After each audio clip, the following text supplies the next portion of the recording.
जय हिंद दोस्तों। एक नाम जय श्री राम और दूसरा नाम है क्या? जय हिंद। जय हिंद का नारा किसने दिया?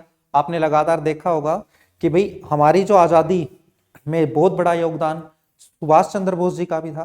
तो आज उनका जन्मदिन है 23 जनवरी और आज हम बना रहे हैं पराक्रम दिवस। आपके एग्जाम में भी कई बार क्वेश्चन आ जाता है कि पराक्रम दिवस किसके जन्म के ऊपर उपलक्ष्य में बनाया गया है, या फिर 23 जनवरी को कौन सा दिवस बनाया जाता है, कौन सा डे बनाया जाता है। तो इस तरीके से आज हम जय हिंद जय हिंद जय हिंद के साथ और जय श्री राम के साथ आज आपकी क्लास की शुरुआत कर रहे हैं। और एक बात आप याद रखिएगा कि ये आपके एग्जाम में जो भी फ्रीडम फाइटर्स हैं हमारे, आपके मॉडर्न हिस्ट्री से रिलेटेड काफी क्वेश्चन आपके देखने को मिल रहे हैं। चाहे आप तैयारी कर रहे हैं एसएससी की, डीएसएसबी की, या फिर कोई भी other belt force paramilitary forces का एग्जाम की, तो ये क्वेश्चन जितने भी क्वेश्चन बनते हैं आपको हम यहाँ पर आपको एक्सप्लेन करेंगे डिटेल से सुभाष चंद्र बोस जी की जर्नी के बारे में पूरा का पूरा। तो भाई अब क्लास स्टार्ट कर रहे हैं। आपको पता है सुभाष चंद्र बोस जी का जन्म कब? 23 जनवरी आपका 1897। और इनकी जो डेथ होती है, इनकी डेथ के ऊपर में काफी भ्रम देखने को मिलता है।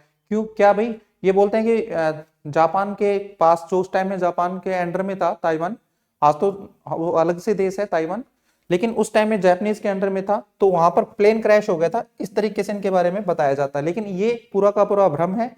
काफी फाइलें, काफी रिसर्च की गई, उसके बाद फिर रिकॉर्ड और इनके इन्वेस्टिगेशन भी की गई, लेकिन उससे कुछ भी प्रूफ नहीं हो पाया इस तरह के इंफॉर्मेशन। तो बच्चे आज हम इन सब चीज की तैयारी कर रहे हैं। तो देखिए कंटिन्यू बताते हैं आपको पूरी की पूरी जर्नी।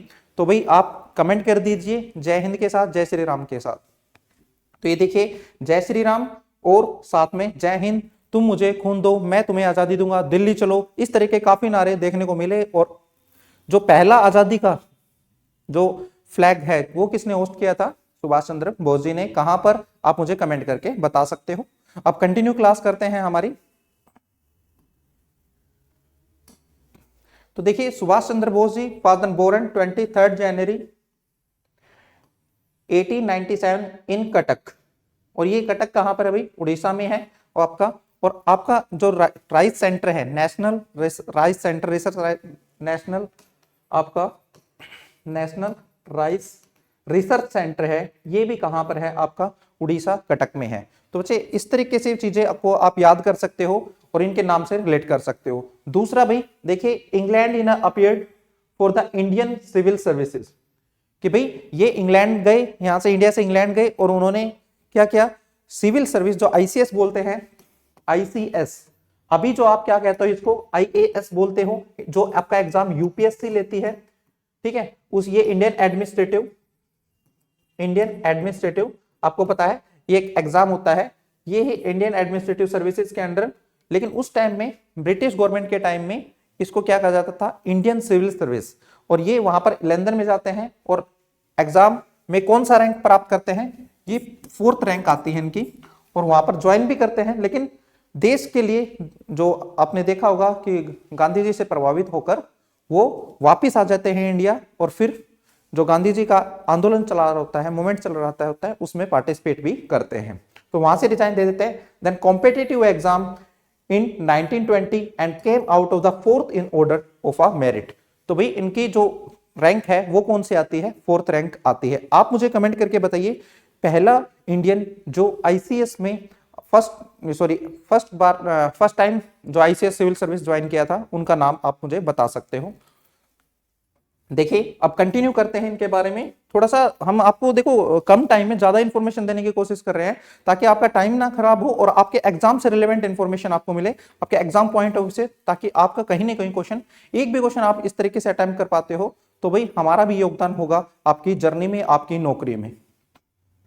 तो अब देखते हैं बेटा कि भाई 1923 the Bose elected in the president of all India youth Congress. तो 1923 में, जब 1920 में तो पार्टिसिपेट करते हैं, फिर वापस आ जाते हैं वहां से, और फिर किसका प्रेसिडेंट बनाया जाता है? आपका ऑल इंडिया यूथ कांग्रेस का प्रेसिडेंट बनाया जाता है। यहां से इनकी एक प्रेसिडेंट बनने की शुरुआत हो जाती है। बाद में हरिपुर, त्रिपुरी और इस तरीके के पार्टिसिपेट भी करेंगे, फिर रिजाइन भी देंगे और फिर फॉरवर्ड ब्लॉक की स्थापना भी करेंगे। ये भी हम थोड़ा सा आपको डिटेल में बताएंगे बच्चे।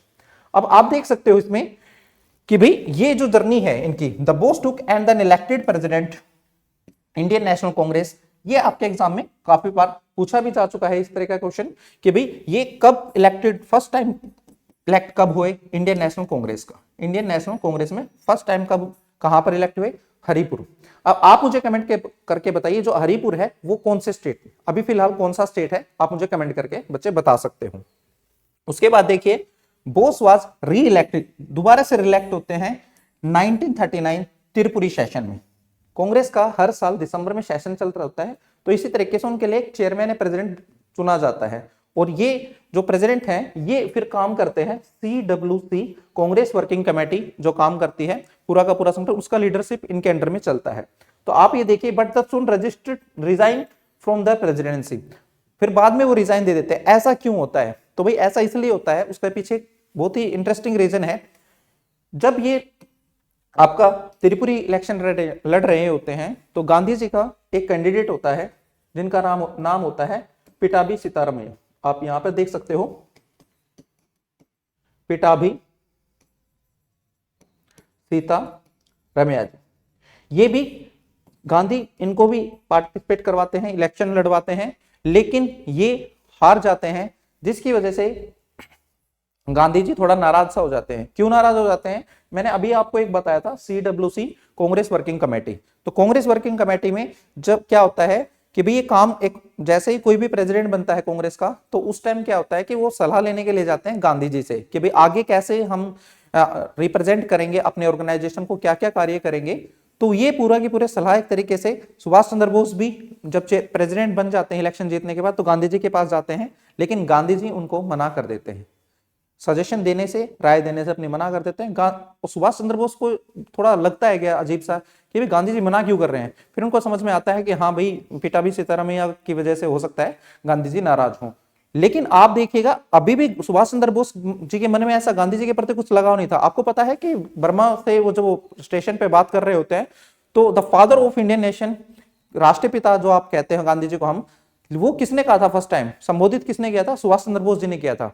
तो यहां से गांधी सुभाष चंद्र बोस जी को लगता है कि हाँ भाई क्यों ना हम यहां से रिजाइन देना चाहिए मुझे, और फिर वो रिजाइन दे देते हैं कहां से, त्रिपुरी सेशन से, कांग्रेस से, और फिर एक अलग से ब्लॉक बनाते हैं, उसका नाम है, और अलग से ऑर्गेनाइजेशन बनाते हैं फॉरवर्ड ब्लॉक। ये भी आपके एग्जाम में काफी बार पूछा गया है, SSC ने DSSB में ये क्वेश्चन कि भाई ऑल इंडिया फॉरवर्ड ब्लॉक की स्थापना। और ये देखना स्पेलिंग आप ध्यान रखिएगा, ये स्पेलिंग बिल्कुल सही है, कभी आप के कर दो इसको।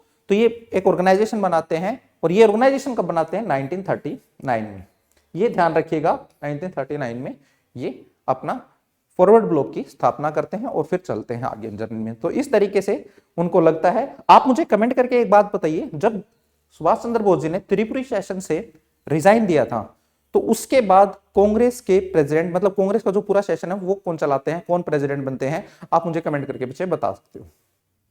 अब देखते हैं सुभाष चंद्र बोस जी के बारे में कि ही गिव द फेमस स्लोगन, अभी जो मैंने शुरुआत की थी, आप भी कमेंट कर सकते हो जय हिंद जय हिंद। तो भाई जय हिंद का नारा किसने दिया था, ये नॉर्मल सा क्वेश्चन है। और दिल्ली चलो का नारा, ये started the gathering of the famous, तो ये स्लोगन उनका था। एक स्लोगन आपको भी ये भी पता है कि तुम मुझे खून दो मैं तुम्हें आजादी दूंगा, है ना। तो इस तरीके से ये स्लोगन किन्होंने दिया था, सुभाष चंद्र बोस ने। And the support from the Nazi Germany. अब एक और इंटरेस्टिंग क्या है कि भाई सुभाष चंद्र बोस जी कहां से, अपने इंडिया से इंडोनेशिया, इंडोनेशिया से इस तरीके से होते हैं जर्मनी, अफगान, और कहां चले जाते हैं, अफगानिस्तान होते हुए, मॉस्को होते हुए कहां पहुंच जाते हैं, जर्मनी पहुंच जाते हैं। ये कब की बात है भाई, ये बात है, देखो इन्होंने बोला कि नाजी को सपोर्ट करने के लिए पहुंच जाते हैं, लेकिन नाजी कौन सा, हिटलर की जो पार्टी जर्मनी में होती है। आप ये देखिएगा ये क्यों पहुंच जाते हैं 1939 टू 1945। क्या चल रहा होता है बच्चे, सेकेंड वर्ल्ड वॉर चल रहा होता है। क्या चल रहा होता है, सेकेंड वर्ल्ड वॉर। और हम भी ब्रिटिशर्स के खिलाफ लड़ रहे थे, और नाजी जो जर्मनी है वो भी ब्रिटिशर्स के खिलाफ लड़ रहे थे। क्योंकि आपको पता है कि दो ग्रुप थे, अलाइड पावर, एक्सेस पावर, आप कह सकते हो ध्रुवी राष्ट्र, मित्र राष्ट्र। तो भाई ये आपके किसके थे, ध्रुवी राष्ट्र के सदस्य थे जर्मनी में। तो सुभाष चंद्र बोस जी का एक मानना था, देखो ICS ऑफिसर ऐसे ही फोर्थ रैंक नहीं आई थी उनकी, वो बिल्कुल एक कहते हैं ना डिप्लोमेसी तरीके से काम करते थे कि भाई डिप्लोमेटिक तरीके से काम करते थे, क्यों ना हम जर्मनी का सपोर्ट करें ताकि जर्मनी और इंडिया एक साथ होकर इनके ब्रिटिशर्स के खिलाफ लड़े। तो आपने बाद में देखा भी होगा जर्मनी सपोर्ट भी करती है। फिर ये इस वजह से किनसे मिलने पहुंच जाते हैं, Nazi Germany, the event the meet, किससे मिलते हैं भाई, एडोल्फ हिटलर से मिलते हैं। किन से मिलते हैं? एडोल्फ हिटलर से मिलते हैं। और वहां के जर्मनी के लोगों ने भारतीय जो सैनिक सोल्जर थे और जो एडोल्फ हिटलर थे उन्होंने सुभाष चंद्र बोस जी को एक टाइटल दिया था। ये भी एग्जाम में आपके क्वेश्चन पूछा जा गया है। क्या टाइटल दिया था? नेताजी का टाइटल दिया था, है ना। सुभाष चंद्र बोस जी को किस नाम से जाना था? नेताजी के नाम से भी जाना जाता है। तो आप ये देख सकते हो, the Bose given the ऑनरिक titles Netaji in the Germany, कब भाई? 1942 में। और with the Indian soldiers of the Indian legends and officials the special bureau for the Indian के लिए एक स्पेशल ब्यूरो की स्थापना भी करके आते हैं। और वो कहां करके आते हैं? बर्लिन में, ठीक है। तो आप इसको भी देख सकते हो कि भाई बर्लिन में ये स्थापना करते हैं। और ये देखिए मीट करते हुए सुभाष चंद्र बोस जी, ये हमारे नेताजी। भाई यदि आपके एक्चुअल में जर्नी स्टार्ट हो रही है ना लाइफ की, तो सुभाष चंद्र बोस जी, स्वामी विवेकानंद जी, एपीजे अब्दुल कलाम, इनकी एक बार बायोग्राफी आप पढ़ के देखिए, आपको पता लग जाएगा कि किस तरीके से इन्होंने जीवन जिया है और किस तरीके से संघर्ष करके अपना अचीवमेंट हासिल किया है। ये है कौन? आपको पता है, जर्मनी के एडोल्फ हिटलर। आप एक हिटलर की बहुत फेमस बुक है, आप मुझे उस बुक का नाम बताइए। उन्होंने अपनी पूरी जर्नी लिखी हुई है उसमें, प्लीज आप कमेंट करके बता सकते हैं बच्चे। उसके बाद देखिए आपका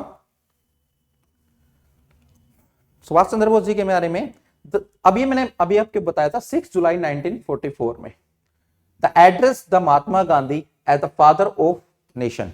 भाई राष्ट्रपिता फर्स्ट टाइम किसने संबोधित किया था? और रेडियो स्टेशन से ये भाषण देते हैं सुभाष चंद्र बोस जी, राष्ट्रपिता कहते हैं महात्मा गांधी जी को। कब भाई? आप देखिए 1944 में। तो ये बहुत बड़ी बात है कि भाई आपको भी ऐसा लाइफ में रहना चाहिए। आपका कोई कितना भी अपमान करे, कोई कैसे भी, आपको शांत तरीके से, या आप कह सकते हो लाइफ मैं इससे कंपैरिजन नहीं कर रहा भाई महात्मा गांधी और सुभाष चंद्र, वैसे एक जर्नी बता रहा हूँ लाइफ की, कि आपका कोई कुछ भी बोले आपको शांत रहना है, क्योंकि शांति स्वभाव ही आप मतलब कुछ भी करवा सकता है इंसान से। वो कहते हैं ना, पानी से शांत कुछ भी नहीं होता, पानी से ज्यादा ताकत किसी में। तो पानी की ताकत को आप आजमाइए और अपना सिलेक्शन लीजिए भी पहले, ठीक है। तो देखिए एक ये journey, the formation of the Azad Hind government, और यहाँ एक आजाद हिंद गवर्नमेंट फॉर्मेशन करते हैं, और इंडियन नेशनल आर्मी INA का एस्टेब्लिशमेंट करते हैं 21 अक्टूबर 1943। तो INA की स्थापना, वैसे तो आपको पता है कि रास बिहारी बोस, कैप्टन मोहन सिंह, ये फिर बाद में सुभाष चंद्र बोस जी को हैंड ओवर कर देते हैं, ये भी हम आपको थोड़ा सा बताएंगे। देखिएगा भाई, ये थोड़ा सा जल्दी मैं इसलिए करवा रहा हूं बच्चे, क्योंकि मैं नहीं चाहता कि आपको चीजें के ऊपर ज्यादा टाइम करना पड़े। तो इसलिए आप जितना भी इंफॉर्मेशन गैदर कर सकते हैं कीजिए, और अपनी जर्नी को, आपके सिलेक्शन की जर्नी को आगे बढ़ाइए। अब 1943 में क्या होता है? Ras Bihari Bose the hand over the control of the INA, Indian national army, Subhash Chandra Bose ji को हैंड ओवर कर देते हैं। और INA had the separate women unit. ये क्वेश्चन कई बार आ चुका है आपके एग्जाम में कि भाई अलग से एक वुमेन यूनिट बनाते हैं। कौन, क्या यूनिट का नाम होता है? लक्ष्मी झांसी, लक्ष्मी रेजिमेंट ये होती है इनका, ये रानी ऑफ द झांसी रेजिमेंट बनाते हैं। और एक तो ये पूछा जाता है कि भाई अलग से INA में जो रेजिमेंट बनाई थी वुमेन का, उसका क्या नाम था? दूसरा, इसकी कैप्टन कौन थे? तो इसकी कैप्टन थी आपके स्वामीनाथन, लक्ष्मी स्वामीनाथन इनकी कैप्टन थी। और दूसरा, ये पूरे के पूरे एशिया में इस तरह की पहली यूनिट थी। ये भी क्वेश्चन आपके पूछे जा चुके हैं। 3 तरीके के क्वेश्चन मैंने बताए हैं आपको कि भाई ये आपके एग्जाम में पूछे गए हैं। तो देखिए यहां पर headed by the captain Lakshmi Swaminathan. तो इनके हेड कौन थे? Lakshmi Swaminathan, and the first of its kind in Asia. तो इस ये एशिया की इस तरह की एक पहली रेजिमेंट आपको देखने को मिलती है। तो भाई इस तरीके से सुभाष चंद्र बोस की पूरी जर्नी हम आपको सामने लेके आए। अब देखिए द मोस्ट फेमस कोट जिससे मैंने शुरुआत की थी कि तुम मुझे खून दो मैं तुम्हें आजादी दूंगा। इसका मतलब क्या था कि भाई आप इकट्ठे होकर हमारे सपोर्ट करो, INA का सपोर्ट करो, और INA का सपोर्ट करो और हम आपको आजादी देंगे। ठीक है, अभी हम कंटिन्यू करते हैं भाई यहां पे कि give me and the blood and the shall you freedom in the famous, कब भाई 4 जुलाई 1994 को, and the 1944 the Indian tricolours. भाई ट्राइकलर्स मतलब क्या होता है? आपका तिरंगा। ट्राइकलर्स मतलब क्या होता है? तिरंगा होता है। The raise for the first time, कहां पर? ये क्वेश्चन पूछा जा चुका है आपका। अभी पीछे नरेंद्र मोदी जी भी गए थे तो उस टाइम में पूछा था the town of the Moirang, the कहां पर, मणिपुर में, कहां पर पूछा गया था, मणिपुर में। और ये कौन से, किन्होंने अपनाया था, आईएनए जो ट्रूप्स थे, आईएनए के जो सोल्जर थे, और आईएनए जो ऑर्गेनाइजेशन थी पूरी की पूरी फौज थी, उन्होंने तिरंगा भारत में फर्स्ट टाइम आजादी का तिरंगा कहां पर लहराया गया था, इस तरीके से क्वेश्चन आया था। उसमें मणिपुर भी था आपका, मिजोरम भी था, इस तरीके से ऑप्शन था। तो भाई आंसर क्या हो जाता आपका, मणिपुर। अब देखिए भाई लास्ट जो हम आपको बता रहे हैं, इनकी जो डेथ कब होती है, ऐसा माना जाता है, मैं फिर से बता देता हूं, ये कंफर्म नहीं है। 18 अगस्त 1945 में the plane crash in the Japanese rule famous now in the Taiwan. तो भाई इस तरीके से सुभाष चंद्र बोस जी की डेथ हो जाती है, ऐसा माना जाता है। और आज की क्लास हम यहीं समाप्त करते हैं। और आप देखिए कि पूरी की पूरी जर्नी हमने बहुत जल्दी से बताई है। आपको लगता होगा कि सर इतना स्पीड से क्यों बता रहे हैं, भाई आपके पास लिमिटेड टाइम होता है ना, आप भी तो तैयारी कर रहे हो, तो काफी यूट्यूब पे इतना टाइम होता ही नहीं कि आप इन सभी चीजों को देखें। तो भाई मेरा मानना यह है कि आप इस तरह के लोग इंफॉर्मेशन पढ़ें और अपना जो पूरा का पूरा एग्जाम की तैयारी कर रहे हैं उसमें आपकी सक्सेस हासिल हो और आप नौकरी पर बने या अपना नौकरी हासिल करें। तो इसी के साथ जय हिंद, जय भारत, बने रहिए स्कॉलर कैंपस के साथ, फिर मिलेंगे, गुड नाइट, जय हिंद।